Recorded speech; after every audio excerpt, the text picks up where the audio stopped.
ඔබට ජයග්‍රාහී දවසක් වේවා. අද අප්‍රේල් මාස 20 වන ඉරිදා.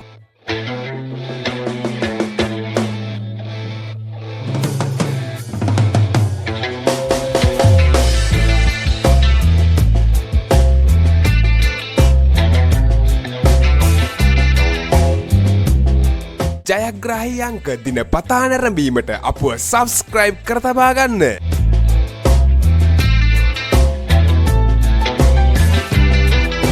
නිවැරදි ජයාංක, නිවැරදි ඉංග්‍රීසි අක්ෂරය, නිවැරදි සෙකන්ඩ් චාන්ස් ජයාංක ඔබට පහතින් දිස්සේ.